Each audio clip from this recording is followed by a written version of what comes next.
तो hello guys, I am doctor Aditya from Sputnik overseas.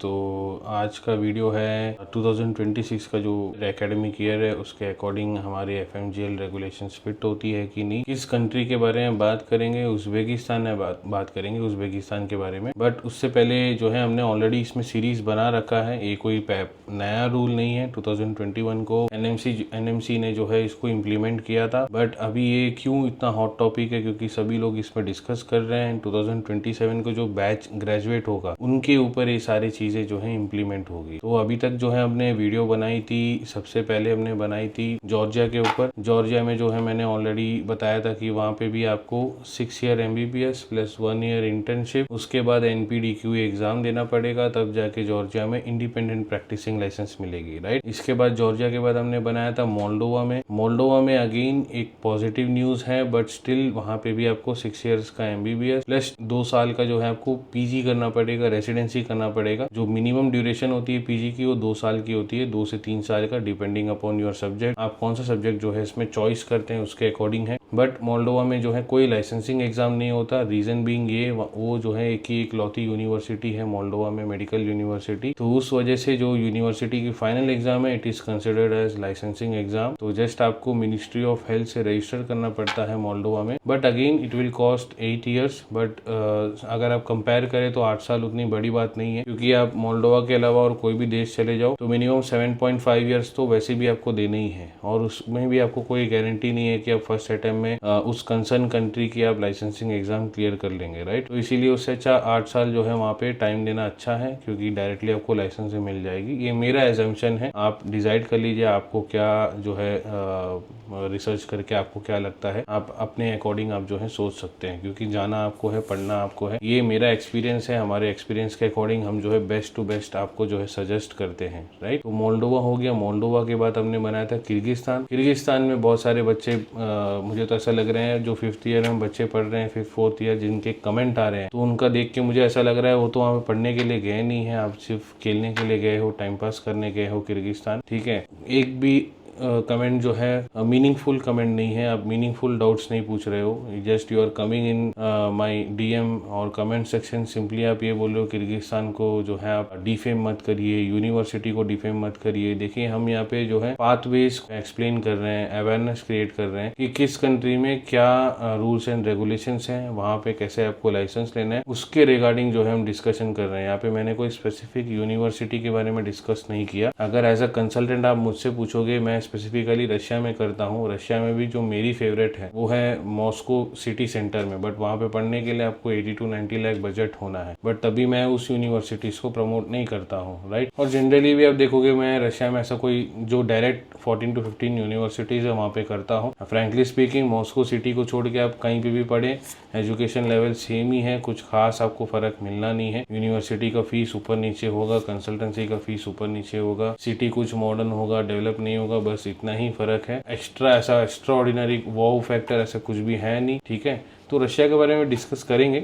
मैं Russia में प्रमोट करता हूँ, बहुत जन को तकलीफ हो रही है कि मैं रशिया के बारे में बोल नहीं रहा हूँ। मैं बायस नहीं हूँ कोई भी कंट्री को लेके, राइट। मैं सबके लिए सेम ही हूँ, सबके लिए सेम रिव्यू देता हूँ। एज अ जेन्यून मुझसे जो हो पा रहा है मैं वो रिव्यू दे रहा हूँ। तो किर्गिस्तान में भी आपको 6 साल का MBBS प्लस 1 साल का इंटर्नशिप, देन उनके लाइसेंसिंग एग्जाम देना होगा, वो भी आपको रशियन में देना होगा या फिर किर्गिज लैंग्वेज में देना होगा, ठीक है। आप वीडियो देख सकते हो, मैंने जो वीडियो बनाया पुराने वीडियो में जो है सारे डिटेल्स हैं उसके रिगार्डिंग, एग्जैक्ट मिनिस्ट्री का लॉ, रूल्स एंड रेगुलेशन सब कुछ है। तो बेकार का आके हमें जो है ये मत बोलिए कि यहाँ पे ये नहीं होता, एजेंट ने ये बोल दिया, यूनिवर्सिटी ने ये बोल दिया, एडमिशन लेटर में ये लिखा है। यूनिवर्सिटी कुछ भी करेगा, कुछ भी लिखेगा एडमिशन लेटर में। एडमिशन लेटर में कोई एडमिशन लेटर की कोई लीगल वैल्यू नहीं होती, ना किर्गिस्तान में होती है ना इंडिया में होती है। आप ना कोर्ट में इसको क्लेम कर पाओगे, ये एक्चुअल फैक्ट है, ठीक है। तो एक्चुअल लिखा का होना चाहिए किर्गिस्तान में, आप जब जाते हो आपका जब कॉन्ट्रैक्ट साइन होता है तो उसमें लिखा होना चाहिए सारी डिटेल। कॉन्ट्रैक्ट है तो आइए मेरे वीडियो में आप मुझे ऑफिशियल प्रूफ दीजिए कि ये सरकारी कॉन्ट्रैक्ट है, इसमें ये सारी चीज़ लिखे हुए हैं, आप गलत बता रहे हैं। मैं चैनल ही रिमूव कर दूंगा, अपना वीडियो नहीं, मैं पूरा चैनल ही रिमूव कर दूंगा, जो कि ऐसा हो नहीं सकता है, क्योंकि हमने जो है कंप्लीट रिसर्च किया है और ऑफिशियली मिनिस्ट्री के पेज में सरकार खुद बोल रही है, उनके कानून की किताब में खुद लिखा हुआ है कि यहाँ पे आपको अगर प्रैक्टिसिंग लाइसेंस लेना है तो 1 साल का इंटर्नशिप प्लस एग्ज़ाम देना ही होगा आपको, राइट। तो ये हो गई किर्गिस्तान के बाद। कजाकिस्तान के ऊपर भी हमने वीडियो बनाया था। कजाकिस्तान में एक करेक्शन करना चाहूँगा मैं। कजाकिस्तान में मैंने ये बोला था कि आपको 2 साल का पीजी मैंडेटरी है, बट वहाँ पे 2 साल का पीजी मैंडेटरी नहीं है। उन्होंने भी अपना एक्ट में जो है अमेंडमेंट किया। तो कजाकिस्तान में अगेन 6 साल का MBBS प्लस 1 ईयर का इंटर्नशिप, देन अगेन सेम जैसा किर्गिस में आप एग्जाम देते हो वहाँ पे भी एग्जाम देने। हाँ, कजाक में एक बेनिफिट ये है कि आपको जो लाइसेंसिंग एग्जाम होगा उसका लैंग्वेज जो होगा वो इधर आप कजाक में दे सकते हो, रशियन में दे सकते हो एंड इंग्लिश में दे सकते हो। तो ये आपके लिए एक प्लस पॉइंट हो गई। कंप्लीट ओवरऑल जितने भी रशियन कंट्रीज हैं उसमें कजाक जितना हमने अभी तक रिसर्च किया है वो इंग्लिश में है। ऑफिशियली गवर्नमेंट बोल रही है कि आप इंग्लिश में दे सकते हो। तो इस वीडियो में जो हम डिस्कस करेंगे उज़्बेकिस्तान के बारे में। उज़्बेकिस्तान में पॉजिटिव चीज़ भी है बट एक डायनामेटिक चीज़ है जो कि इसको समझने की बहुत ज़रूरी है। अभी रिसेंटली जो है NMC की एडवाइजरी थी, इंडियन एम्बेसी की एडवाइजरी थी कि उज़्बेकिस्तान में जो है इस यूनिवर्सिटी में मत जाइए। बैन नहीं लगा है बट उनका एडवाइजरी है मत जाइए। अब अगेन डिप्लोमेटिकली उसका मतलब वही है कि आप वहाँ पे मत जाओ, राइट। कोई भी एम्बेसी जो है उनको डिप्लोमेटिक होना पड़ता है। दूतावास है, दूतावास हमेशा डिप्लोमेटिक रहते हैं। फेस टू फेस कभी ऐसा बोल नहीं सकते आप यहाँ मत जाओ वहाँ मत जाओ, ये अच्छा नहीं है, राइट। तो डिप्लोमेटिक वे में उन्होंने बोला है कि वहाँ पे मत जाइए। और उज़्बेकिस्तान में जो है उन्होंने एक्ट में अमेंडमेंट किया है रिसेंटली, उनके मेडिकल एक्ट में। हमें ज़्यादा यहाँ पे आर्टिकल नंबर ये वो मैं चाहूँगा नहीं। आपको अगर जाना है तो हमने अलग से एक PDF बना रखा है, आप देख सकते हैं, उसमें जाके सारी चीज़ें पढ़ सकते हैं। वीडियो को ज़्यादा लंबा नहीं करूँगा। तो वो क्या उज़्बेकिस्तान में क्या रूल है मैं वो भी आपको अभी दिखा देता हूँ। तो स्क्रीन के साइड में अगर आप देखोगे तो मैंने यहाँ पे चलाया एक PDF है, ये उज़्बेकिस्तान गवर्नमेंट की तरफ से है। ये आप सब कुछ सर्च कर सकते हैं। मैं बहुत सारे बच्चों को बोलता हूँ हर एक कंट्री में जो है उनका अपना CSC सेंटर होता है। हमारे बात में अगर विश्वास नहीं है तो वहाँ पे जाके आप पूछिए, वो खुद आपको बता देंगे। किर्गिस्तान का ऐसी एक बच्चा था, उसने मुझे इंस्टाग्राम में कॉन्टेक्ट किया। तो मैंने बोला कि किर्गिस्तान में सियोन है, राइट। तो वहाँ उनका अपना जैसा रशिया में एमफेस है, मोई डॉक्यूमेंट है, ये सब बेसिकली CSC सेंटर है। वहाँ पे कोई आपको पैसा नहीं लगता है, फ्री में आप सारा डिटेल ले सकते हैं, ठीक है।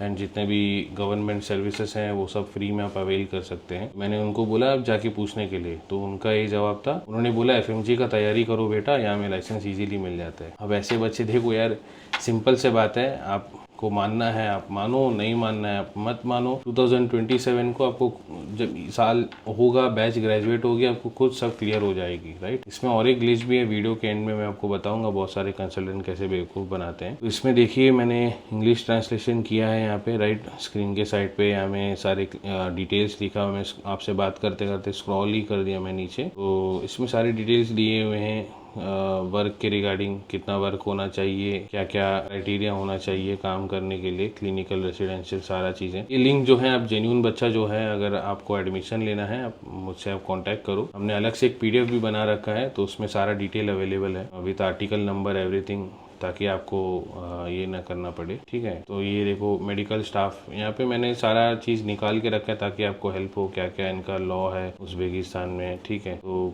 कुछ लिंक कभी कभी ओपन नहीं होती, बट मैंने अपने फ्रेंड्स के थ्रू जो उज़्बेकिस्तान में है तो वहाँ पे मैंने लोकली मैंने पता किया था। तो ये हमने अलग से एक PDF बना रखा है, तो इसमें मैंने सारे आर्टिकल लिख लिए हैं यहाँ पे जो जो उज़्बेक में है। तो उज़्बेकिस्तान में एक्चुअली होता क्या है, आप MBBS कंप्लीट करने के बाद में उज़्बेक गवर्नमेंट ये बोलती है कि आप एज ए फैमिली डॉक्टर काम कर सकते हो। बेसिकली एज MBBS जो है आप उज़्बेकिस्तान में काम कर सकते हो। आपको इंटर्नशिप की रिक्वायरमेंट नहीं है, कोई लाइसेंसिंग एग्जाम नहीं होता है, डायरेक्टली जो है आप उज़्बेक के हॉस्पिटल में काम कर सकते हो। इसको आप जॉर्जिया का जो जूनियर डॉक्टर है उससे आप कंफ्यूज मत होइए। जॉर्जिया का जो JR होता है, राइट, जूनियर डॉक्टर जिसको बोलते हैं, जूनियर रेसिडेंसी जो बोलते हैं, उनको कोई लाइसेंस नहीं मिलता वहाँ पे, ठीक है। वो जॉर्जिया के गवर्नमेंट में भी क्लियर कट लिखा हुआ है, लॉ में अमेंडमेंट है उनका, क्लियर कट रेजोल्यूशन, सारी चीजें, आर्टिकल नंबर उसमें क्लियर कट लिखा हुआ है। जॉर्जिया में अगर आपको लाइसेंस चाहिए तो आपको एग्जाम देना पड़ेगा, NPDQE देना पड़ेगा, ठीक है। इसमें भी आप देख लो, वो पीजी के बाद ही NPDQE देना मैंडेटरी नहीं है, अभी आप MBBS के बाद भी दे सकते हो। 2025 में रूल चेंज हो चुका है। तो उज़्बेकिस्तान में क्या है, यहाँ पे राइट है, देखो, एक general practitioner has the right to improve professional qualification and undergo attestation for assignment of a qualification category in the prescribe manner and to issue certificate of temporary incapacity for work to outpatient or for care of a sick family member in accordance with application regulation, ठीक है। तो यहाँ में मैंने ministry of health का बहुत सारे यहाँ पे आर्टिकल मैंने रिसर्च किया था। ये अलग से हमारा पीडीएफ है, ठीक है। तो जितने भी जूनियर डॉक्टर यहाँ पे, वही जूनियर डॉक्टर बेसिकली कुछ कंट्री में वही जेआर, हाउस सर्जन या एमबीबीएस जैसे काम करना, तो उसी को बोलते हैं। तो मैंने इसमें सारी चीज़ लिख रखा है। एक चीज़ मैं दिखाना चाहूँगा, हाँ नीचे में जो है यहाँ में लिखा है, देखो अगस्त 2026 को उज़्बेकिस्तान गवर्नमेंट के द्वारा जो है निकली भी गई थी 25 पोस्टें। तो इसमें पोस्ट निकलते रहते हैं। एक्चुअली मैं ये आपको इसलिए दिखा रहा हूँ, तो ये सारी चीज़ जो है आप जब हमें कांटेक्ट करेंगे काउंसलिंग के लिए तब आपको देंगे। तो उज़्बेकिस्तान में क्या है, देखो आप एज ए जनरल डॉक्टर आप काम कर सकते हो उज़्बेकिस्तान गवर्नमेंट के अकॉर्डिंग, बट इसमें दिक्कत ये है कि इसमें आपको कोई लाइसेंस नहीं मिलता। बट उज़्बेकिस्तान का गवर्नमेंट ये बोलता है कि आपको आपका जो डिग्री है, डिग्री सर्टिफिकेट है, उसको हम जो है सेंट्रली अलाइन करेंगे उसको। मतलब जो मिनिस्ट्री है, मिनिस्ट्री का एक पोर्टल होगा, मिनिस्ट्री के पोर्टल में आपका डिजिटल सर्टिफिकेट होगा। तो जो भी student as a MBBS doctor काम करेगा उसको अलग से लाइसेंस नहीं मिलेगा, बट उसका जो डिग्री है, उसकी जो मेडिकल डिग्री है, वहाँ पे इलेक्ट्रॉनिकली वो अवेलेबल होगा, both in Russian, I think Uzbek language, English और रशियन चलता है वहाँ पे। तो ये इसमें अवेलेबल होगा, तो पोर्टल में कोई भी चेक कर सकता है, वो भी मिनिस्ट्री के पोर्टल में। तो मिनिस्ट्री की तरफ से होगा। तो अब इसमें एक केस सिनेरियो ये है, इधर मिनिस्ट्री जो है उज़्बेकिस्तान की मिनिस्ट्री को जो है इंडियन मिनिस्ट्री को रिक्वेस्ट करना पड़ेगा, इंडियन मिनिस्ट्री के थ्रू एनएमसी को रिक्वेस्ट करना पड़ेगा, बोलना पड़ेगा कि हम जो है इस तरह अलग से लाइसेंस नहीं देते, हमारा जो डिग्री है उसी को एज ए लाइसेंस हम यूज करते हैं, इलेक्ट्रॉनिक पोर्टल में दिखाते हैं, ठीक है। और एक एमबीबीएस एज एमबीबीएस जो है आप काम कर सकते हो। इधर ये आप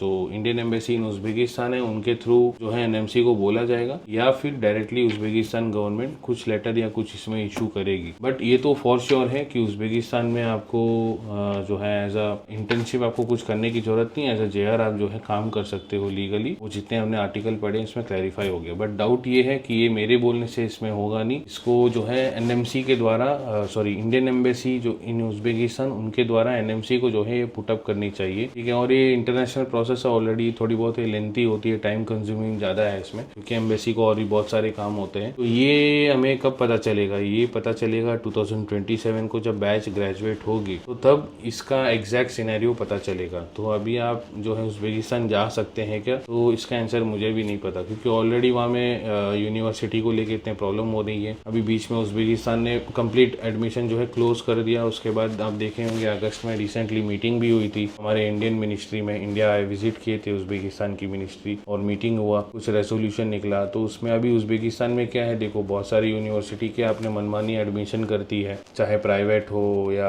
गवर्नमेंट हो, अपना मनमानी स्टार्ट कर दिए, ठीक है। एक्चुअली क्या होता है, ये सारे रशियन कंट्री में मिनिस्ट्री के द्वारा आपका यूनिवर्सिटी की बिल्डिंग, इंफ्रास्ट्रक्चर, टीचिंग कैपेसिटी और भी बहुत सारे पैरामीटर्स हैं। तो वो सारे पैरामीटर्स को मिनिस्ट्री चेक करती है, उसके बाद यूनिवर्सिटी को बताती है कि आप इतने फॉरेन स्टूडेंट्स जो है अकोमोडेट कर सकते हो। तो ये सारे पैरामीटर्स को जो है बहुत सारी यूनिवर्सिटी फॉलो नहीं कर रही थी, तो इस साल उन्होंने कंप्लीट क्लोज किया है एडमिशन। यस, बट जो एग्जिस्टिंग बच्चे जो पढ़ाई कर रहे हैं उनको कोई दिक्कत नहीं है, वो तो पढ़ सकते हैं। बट चीज़ ये है कि आप जब एफएमजी लिखने के लिए जाओगे, आपका जो भी डॉक्यूमेंट होगा आप एनबीई में सबमिट करोगे उनके पोर्टल में, तो उसको कैसा जो है एनएमसी एक्सेप्ट करेगी, अपने नज़र से देखेगी, तो ये देखने वाली बात है। तो उज़्बेकिस्तान भी काइंड ऑफ आप बोल सकते हैं डिलेमेटिक सिचुएशन में है अभी, बट आई थिंक ये इतना बड़ा कुछ प्रॉब्लम है नहीं अकॉर्डिंग टू माई एजम्पशन। मैं फिर से वही बोल रहा हूँ, मेरे अकॉर्डिंग जितना हमारा एक्सपीरियंस है अब्रॉड में काम करने का with government and with university both, उतना बड़ा कोई इशू है नहीं। बट मुझे जहाँ तक लगता है यही होगा कि उज़्बेकिस्तान की गवर्नमेंट अपनी तरफ से एक लेटर देगी, बोल देगी कि भाई ऐसा है, और वो उसमें एनएमसी की एक बार स्टैंप लग गई तो फिर,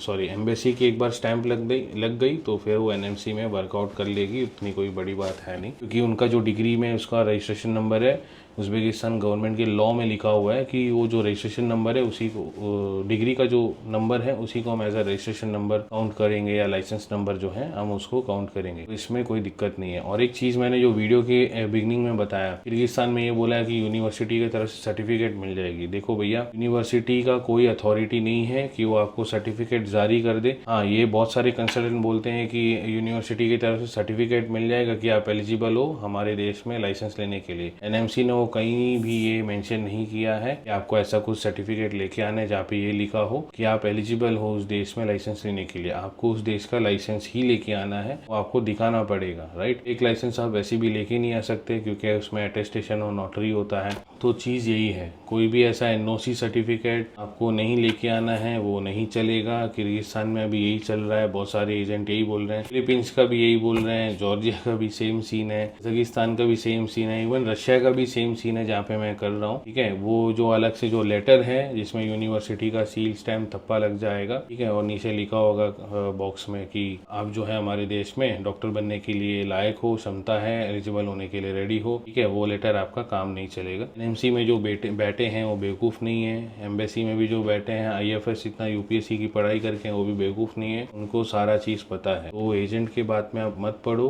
आप सही काउंसलिंग सही गाइडेंस लो, ठीक है। आप हमसे नहीं ले रहे हो, लेना नहीं है, पसंद नहीं है, ऑनलाइन खुद सर्च करो, बैठो, बहुत सारी चीज़ें देखने के लिए ट्रांसलेट करो, थोड़ा मेहनत टाइम कंजप्शन लगता है, ठीक है। तो हम उसको ही शॉर्ट आउट करके हमारे वीडियो में दिखा रहे हैं। अगर आपको हमसे भरोसा नहीं है तो आप खुद ये सब चीज़ वेरीफाई कर सकते हो, ऑनलाइन अवेलेबल है। और ChatGPT में भी अगर आप सर्च करते हो तो प्रॉम्प्ट सही डालो, आप कुछ भी उल्टा सीधा प्रॉम्प्ट डालोगे ऐसे ही कर रहे हैं बैठे बैठे तो उसको जो बोलना है वो वही बोलेगा, ठीक है। तो प्रॉम्प्ट डालने के लिए भी आपको एक्सपीरियंस चाहिए, है ना। अब बहुत सारे हॉस्पिटल में डॉक्टर बैठे हैं, ChatGPT में देखते हैं तो उनको नॉलेज है उस चीज़ का, उनको पढ़ाई किए हैं, ठीक है, एक्सपीरियंस है, तो वो उस अकॉर्डिंग प्रॉम्प्ट डालते हैं। एक नॉर्मल इंसान प्रॉम्प्ट डालना और एक्सपीरियंस इंसान क्वेश्चन को लेके प्रॉम्प्ट डालना बहुत फ़र्क है इस पर, ठीक है। तो इसीलिए चीज़ को समझो कि क्या सीरियसनेस है 2021 का FMGL रेगुलेशंस के रिगार्डिंग, ठीक है। जो बोलती है अगेन, आपको जिस देश में आप जाते हो वहाँ पे आपको रजिस्टर होना चाहिए एज अ डॉक्टर, लाइसेंस लेना चाहिए। हर वीडियो में मैं बोलता हूँ, इस वीडियो में फिर से बोला हूँ, लास्ट में बोला हूँ। आई होप आपको वीडियो समझ आई होगी। नेक्स्ट वीडियो में रशिया के बारे में खुल के डिस्कस करेंगे बढ़िया से। बहुत जन बोल रहे थे कि आप रशिया के दलाल हो, ये है वो है, तो खुल के अच्छे से डिस्कस करेंगे रशिया के बारे में, फिर आप अपना ओपिनियन बताना। दलाल से आप कंसल्टेंट वर्ड में चेंज हो सकते हो या नहीं, जो आपको फेवरेबल है आप उसके अकॉर्डिंग बोल सकते हो, ठीक है। So meet you in next video, thank you.